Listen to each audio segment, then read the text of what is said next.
Soy Esther Checa y hoy vamos a hablar con Mario Armas sobre agentes de inteligencia artificial, los retos para su evolución real y qué nos espera este 2026.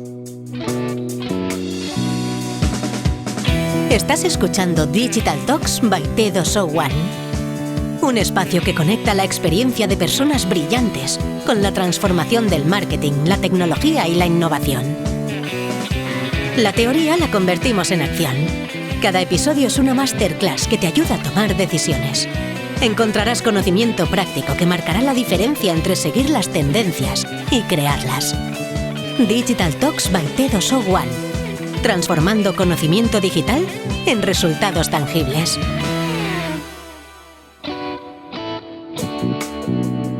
Mario es CEO de LeanHub, una empresa española dedicada al desarrollo de sistemas agénticos y agentes de inteligencia artificial para grandes empresas como Mango, Inditex o Nestlé. LeanHub tiene un foco muy relevante dentro de la observabilidad como pilar fundamental de la agentización, siendo pionero en el desarrollo de evaluadores de alucinaciones para sus agentes de IA.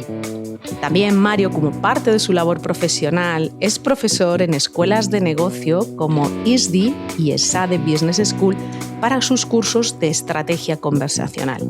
Mario, muchísimas gracias por estar una vez más con nosotros y tocar un tema que este 2026 es absolutamente ineludible. Nada, Esther, un placer estar contigo, como siempre.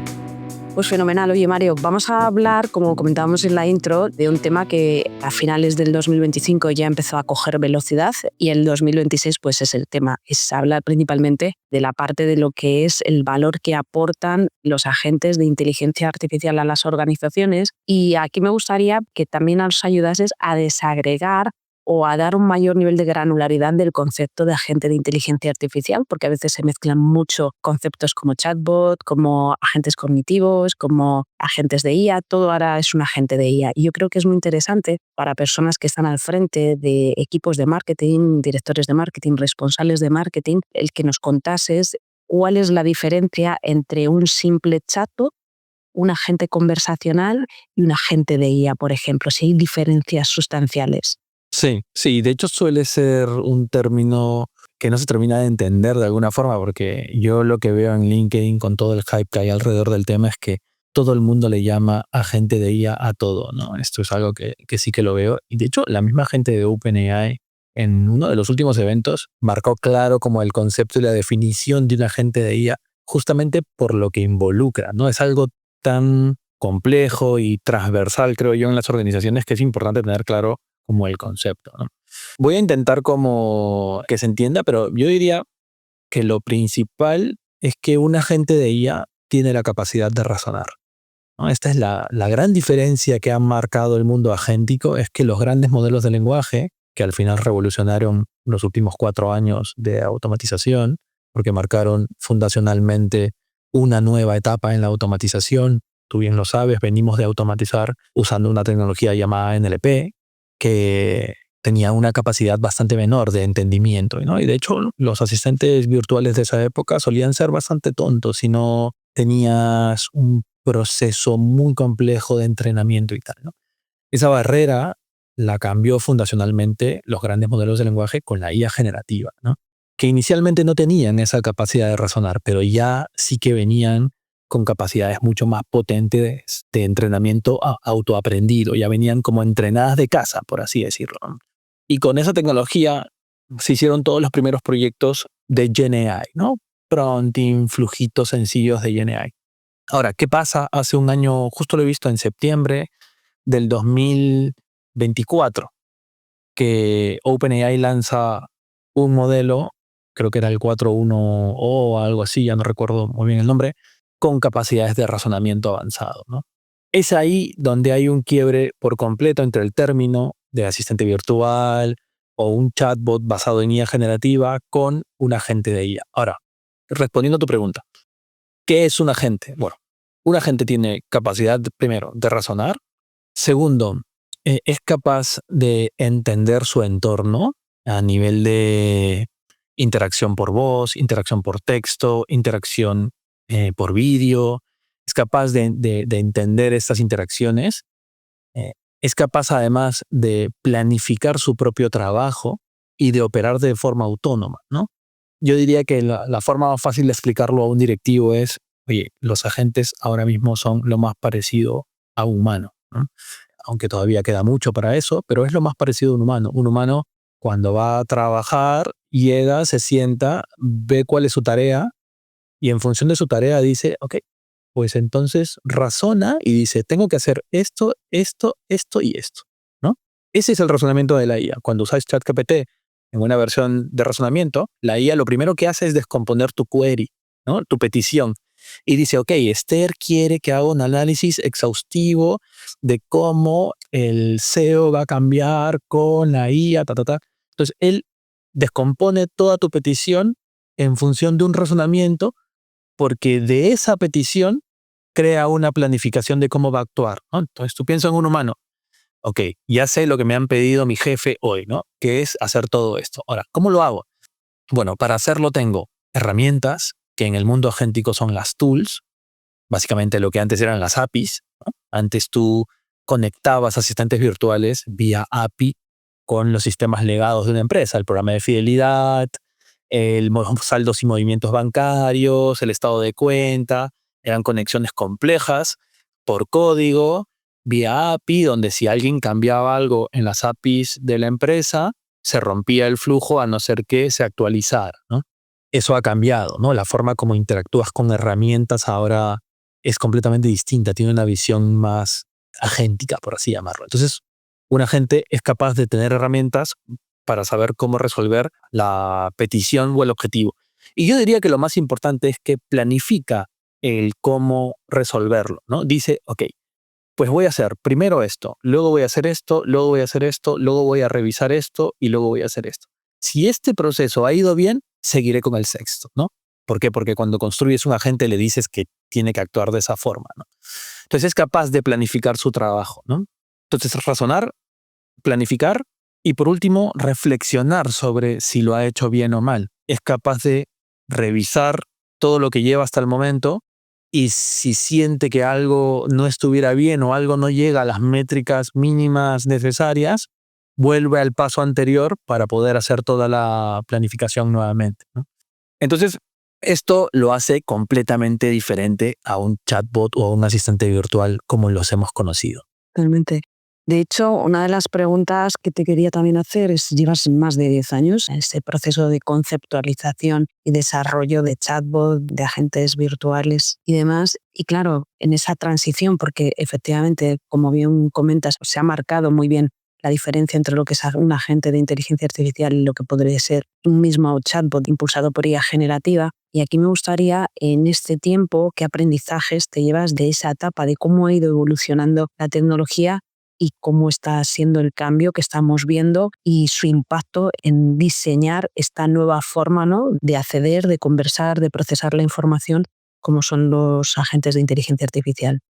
Sí, el cambio ha sido tremendo. Realmente el cambio ha sido tremendo y creo que por eso ha tenido el impacto que tiene en el mundo enterprise y en general en nuestras vidas, ¿no? Porque ya no hablamos que únicamente el mundo enterprise puede usar IA de este nivel. El mundo B2C ahora mismo está lleno de herramientas de IA que le están cambiando la vida a la gente y que están cambiando por completo la forma de trabajar y las empresas como las conocemos, ¿no? Yo llevo un largo debate con mis socios de cómo se van a llamar las empresas del futuro, ¿no? O sea, ahora mismo las empresas están compuestas por humanos y esto es el enfoque tradicional que conocemos del significado de una empresa, ¿no?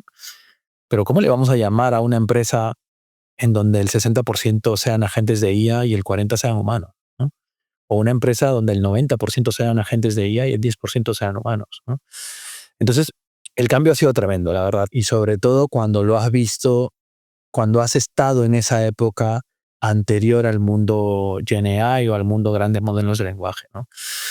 Podría hablarte de muchísimas cosas, o sea, pero lo primero es que los casos de uso que antes eran impensables, ahora son fáciles de hacer. O sea, esto ya es una locura. Segundo, y esto toda mi vida me acordaré de esto, fue la razón por la que fundamos LeanHub, Ángel y yo, y Andrés, Y es que nosotros estábamos haciendo un proyecto con una aerolínea basado en NLP y teníamos que entrenar unas 100 preguntas frecuentes. Esto antes, Esther, era un trabajo de 4 meses, 5 meses, con un resultado decentito, por así decirlo, ¿ok? Y a nosotros nos habilitaron las APIs de GPT 2,5, creo que era, antes de ChatGPT como producto, antes de que existiera el producto de ChatGPT. Y lo que hicimos fue probar las APIs, ¿no? Y claro, lo que hicimos para comparar fue construir antes de RAG, pero darle al prompt todas las respuestas de ese mundo de preguntas frecuentes que estábamos construyendo y comenzamos a hacer pruebas. Y claro, lo que obtuvimos fue el trabajo de 4 meses en, no sé, 4 horas en ese momento, ¿no? Porque también estábamos un poco descubriendo lo que era el mundo prompting. Recuerda que te hablo antes de que todo esto se masifique. Ahí todavía no podías ver cómo iban las alucinaciones, qué tan bueno era el output. No existía nada de eso. Ni siquiera existía RAG, ¿no? De cómo las grandes empresas iban a beneficiarse de esto. Pero de una dejó clarísimo que un modelo que ya viniera entrenado con la información mundial era mucho mejor a que tú tengas un modelo bebé al que le tengas que enseñar desde el hola hasta el saludo, hasta la bienvenida y todo, ¿no? Versus un modelo que ya tiene todo eso entrenado y al que tú encierras con la información de tu negocio para que solo hable de tu negocio, ¿no? Entonces el cambio ha sido tremendo, ¿no? El cambio ha sido tremendo. Diría yo que la evolución luego ha sido el mundo RAG. Luego nosotros al menos entramos súper fuerte con los evaluadores de alucinaciones y observabilidad, porque vimos que ahí había un gap y un miedo importante para las empresas a la hora de adoptar todo esto, ¿no? Esta era la época de hace 2 años de muchas POCs, de muchas betas, y luego con los modelos de razonamiento y Agentic AI, ya esto se ha disparado, por así decirlo, ¿no? Porque las posibilidades ahora son tremendas, ¿no? Y ahora lo que se está construyendo son sistemas agénticos, ¿no? Muchos agentes interactuando en función de algún caso de uso. De cara a entrar un poquito más en detalle, hacías una reflexión, una referencia antes sobre los elementos que diferencian un chatbot normal y corriente y lo que es ya un agente de IA. Dabas 3 referencias, pero a mí me gustaría que nos dijeses qué elementos debe tener un agente de inteligencia artificial para que realmente aporte valor a una compañía. Esta es buena porque con lo que de por sí tiene un agente de IA, tienes algo bastante importante, pero creo yo que no aporta valor si no agregas lo que se conoce como la memoria agéntica, ¿no? Esto también es un aporte del mundo agéntico como tal y creo que sí cambia por completo la forma como los agentes interactúan con los clientes. ¿Por qué? Porque le das memoria real a la gente para poder acceder y conversar contigo desde una visión más natural, ¿no? La memoria agéntica básicamente lo que hace es gestionar la memoria de corto y largo plazo de la gente, ¿no? Él puede guardar recuerdos tuyos, como lo hace ChatGPT. De hecho, ahora, si ustedes conversan con ChatGPT, verán que él recuerda cosas importantes de la conversación, pero no necesariamente lo guarda todo. De hecho, hay un trabajo muy, muy importante de gestionar la memoria. Pero esto es una pieza clave porque te permite abrir la posibilidad de tener conversaciones súper profundas, poder gestionar flujos. Lo que antes eran flujos automatizados en NLP, ahora son flujos que tranquilamente la gente de IA es capaz de gestionar, ¿no? Primero le pido esto, luego le pido esto, luego le pido esto otro y luego termina sucediendo esto. Bueno, es el mismo agente que es capaz de gestionar todo esto con el cliente. Pero sobre todo porque, y esto muy enfocado en lo que está pasando ahora en el mundo marketing incluso, las capacidades de conversar ahora son tan altas que las empresas se tendrán que plantear qué hacer con toda esa información, ¿no? Yo creo que ahora ha llegado el momento de crear producto en función de las conversaciones con tus clientes. Yo creo que ahora las empresas están listas para que las áreas de conocimiento del consumidor, por ejemplo, que solo estaban basadas en focus groups o ciertas técnicas de conocer al cliente, ahora tienen una capa profunda para conocer mejor a sus clientes, tomar acciones casi que real time e incluso construir producto adaptado a esos clientes, ¿no? Entonces, esto es algo que creo que va a suceder y que, respondiendo a tu pregunta, le da ese componente de agente de IA bien hecho, ¿no? Si te tuviera que como que hablar de los componentes, diría yo, capa de razonamiento inicial para descomponer bien la query y entender conversaciones profundas o poder hacer casos de uso complejos. Segundo, Agentic RAG mínimo, recuperación avanzada. En el mundo de la IA esto se llama retrieve, la recuperación, y esto es un básico 1 y sobre todo un obligado, porque este es el momento donde vas y la IA recupera solo información de tu marca, ¿no? Solo va a una fuente segura y confiable a traer info con la que puede interactuar con el cliente. Entonces ese es otro básico indispensable. Tercero, diría yo que una buena gestión de la planificación de la tarea, ¿no? Junto con las integraciones de tools. Aquí es donde se abre el mundo MSP, Agent to Agent, capacidades de que las herramientas conversen y ya no solo se unan desde una forma tradicional vía APIs. Tercero, observabilidad. O sea, esto es algo que yo creo que ya las marcas se han dado cuenta que es un estándar. O sea, no puedes, quizás para una POC, para una beta, te lo puedes permitir, aunque yo creo que no, pero incluso te lo podrías permitir, pero para proyectos en producción no puedes ir sin observabilidad, sin poder trazar por completo y auditar por completo lo que está haciendo la gente, porque piensa que él va a tomar un montón de decisiones. Él va a decir, ok, Esther me está preguntando que tiene un cargo duplicado en su tarjeta. Esther es un cliente premium en este banco. En las políticas veo que los clientes premium, si tienen un cargo duplicado y nunca han tenido un reclamo antes por el mismo tema, puedo hacerles first call resolution. Por lo tanto, ni siquiera voy a abrir un ticket para Esther. Se lo voy a resolver y ya está. Él va a tomar todas esas decisiones porque están en las políticas.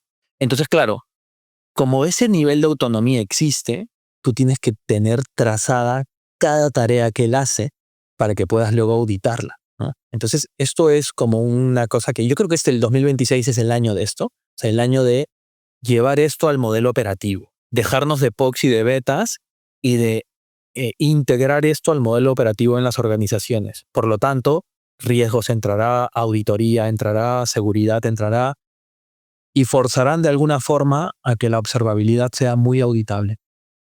Y esto es un tema súper interesante porque al final la gente puede hacer observabilidad de dos formas, ¿no? Observabilidad con IA, que es poner agentes de IA evaluadores que en función de su razonamiento te darán una opinión subjetiva de lo que opinan, de lo que pasó, ¿no? O evaluación más matemática, más científica, ¿no? Esa es la que realmente vale, porque esa no hay duda de que es real o no, es binaria, ¿no? Entonces, creo que este es como un poco el camino de este año, ¿no? De hecho, lo acabas de referenciar o acabas de comentar justo un punto que te iba a preguntar, ¿no? El cuándo dejamos de saltar de esa parte de POCs y de MVPs para ir un poquito más allá. Y aquí te quería preguntar es qué errores ves que cometen las empresas cuando intentan pasar de un piloto de agente a algo que sea más escalable dentro de la organización. No sé si la palabra es qué errores o qué se debería de tener en cuenta. Sí, bueno, hay de las dos y nosotros también nos hemos equivocado y hemos sabido mejorar y aprender. ¿Sabes qué pasa, Esther? Que cada 3 meses hay algo nuevo que ayuda a que tu proyecto sea mejor. Entonces, es una guerra constante de mantenerte informado e probar eso en tus desarrollos y luego incluirlo en el ciclo de producción, ¿no? Entonces, es bien complejo, ¿no? Y te pongo un ejemplo. Construir sistemas multiagénticos, o sea, más de un agente, tú puedes tener solo un agente de IA, atención al cliente, Agentic RAG de preguntas frecuentes. Ok, solo tienes un agente, no necesitas más. Pero puedes también construir un sistema agéntico de atención al cliente donde uno hace reclamos, otro hace facturas, otro está resolviendo seguimientos de pedido. Muchos agentes conectados, ¿ok? Normalmente un orquestador, que es el que les reparte juego, les reparte trabajo, ¿no? Esto, por ejemplo, era un reto complicado. ¿Por qué? Por la latencia. Tú piensas que cada agente al menos se come 1 segundo o 2 en lo que tiene que procesar. Entonces, claro, en este tipo de proyectos podías de pronto tener 7 segundos de latencia para responderle a algún cliente y esto contra un cliente final, pues puede ser mucho, ¿no? Ahora, ¿qué pasa? Que cada 3 meses hay técnicas nuevas para construir esto y aligerar un poco todo el proceso que ocurre dentro, ¿no? Entonces te diría que así de complicado es ahora mismo el mundo agéntico porque está en constante evolución, ¿no? Y respondiendo a tu pregunta es, ¿qué errores o qué cosas nos hemos encontrado? Bueno, ha pasado de todo, ¿no? Nosotros hemos desde en el mundo RAG hace 3 años, desde plantear la recuperación, esto puede ser un poco técnico, pero es lo más importante del mundo RAG, trocear mal los documentos para luego dárselos a la IA, ya sabes. Si tú tienes una biblia de conocimiento de la empresa con la que vamos a hacer un agente de IA, normalmente esa empresa te da la biblia, ¿no? Te da como la tiene, tú la normalizas y haces todo un proceso de mejora y de cambio para que la IA lea mejor, y luego eso lo troceas, el chunking strategy se llama en el mundo de la IA, para que la recuperación sea la mejor posible, ¿no? Bueno, ahí te diría yo que han estado los primeros errores de las empresas que construíamos agentes. Bueno, antes de agentes, ¿no? Desde el mundo RAG. Esto, pues también ahora ya está bastante bien validado, ¿no? Lo segundo, te diría, es no tener evaluadores.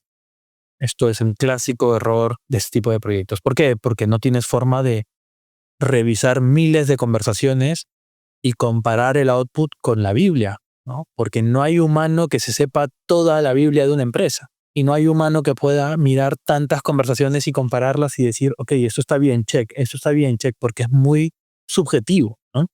Pero sobre todo porque la IA, cuando alucina con tal nivel de precisión que ni lo notas, ¿no? Ni lo notas. Entonces, este es otro error para mí que no puedes cometer ahora mismo.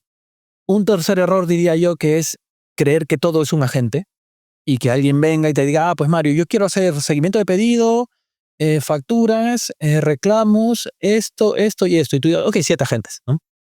No, realmente no. La evaluación es mucho más compleja que esto, ¿no? Hay que analizar la famosa ventana de contexto, ¿no? Que te diría yo que es justo el siguiente error que se suele cometer, ¿no? No gestionar bien la ventana de contexto.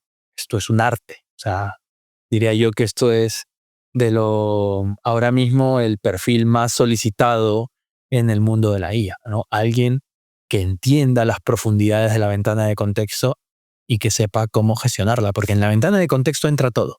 Entra la query, entra una capa del prompt, entra la memoria agéntica que traes y recuperas cosas que necesitas para esa conversación, el contexto de la Biblia que fuiste y trajiste el trozo que necesitas o la página que necesitas, y entran las tools, ¿no? Las llamadas a las tools, y entra la capa de agentes, ¿no? ¿Qué agentes y políticas se van a poner en marcha? Entonces eso es una ventana, ¿no? Esto es como un bloque así que se trocea. Entonces se podría decir que el ganador de desarrollar este tipo de proyectos es el que sabe gestionar esa ventana, porque eso es lo que tú le das a la IA. Y esa ventana, mientras más grande, más degrada la posibilidad de éxito, ¿no? Y mientras más corta, podrías perderte de más información. Entonces es el arte del balance perfecto entre lo que le das y lo que necesitas darle. Mario, comentábamos al principio que los agentes de IA pueden ser a día de hoy lo más próximo a lo que puede ser una persona y lógicamente pues esto puede generar y genera cierto impacto lógicamente en cualquier persona que lo escuche. Y a mí me gustaría conocer un poco tu punto de vista, tu visión de hacia cómo movernos o cómo las organizaciones se pueden mover a ese contexto de organización agencial, ¿no? A una empresa con ese componente agéntico. A ver, creo yo, el 2026, las discusiones en los C-levels o en los directorios estarán por aquí. Ahora mismo hay capacidades suficientes para construir empleados de IA, AI workers, tal cual es el concepto. Y claro, esto implica un cambio cultural importante en las empresas. Esto implica un enfoque de gobierno en las organizaciones completamente nuevo, ¿no? Un enfoque de roles y responsabilidades completamente nuevo. ¿Qué accesos le das a este agente, ¿no? ¿Hasta dónde puede llegar y hasta dónde no, ¿no? Ya incluso piensa en que si tienes más de uno, ¿no? Lo que se prevé en el mundo agéntico es que las organizaciones comiencen a incorporar agentes con una visión de interconectarlos entre ellos, para que la gente del C-Level pueda hablar con el agente de finanzas que tiene la información de cómo ha ido el trimestre en la empresa, y el agente de finanzas le puede habilitar presupuesto al agente de marketing que estará haciendo brief cada semana nuevos para sus campañas, y que además le ejecutará a la gente de logística los proveedores con los que ya interactuó y que tienen que facturarse. Y atención al cliente, quizás tendrá agentes que le estarán subiendo información a los equipos de marketing y activación de campañas para que a Esther, que acaba de reclamar ayer por su tarjeta, no le sueltes una campaña de mailing de la misma tarjeta, ¿no? Por ejemplo. Entonces, esto representa un cambio complejo, Esther. Complejo por tema governance, tema cultural, tema roles, responsabilidades, observabilidad, pero la tecnología ha demostrado estar a la altura. Entonces, creo que será un año interesante de ver cómo las organizaciones incluyen en los Active Directories a trabajadores agénticos. Para cerrar, Mario, te dejo que imagines y dame tu punto de vista de cómo ves de aquí a 2-3 años. No vamos a poner más tiempo porque más tiempo es inviable, porque lo decías cada mes, cada semana.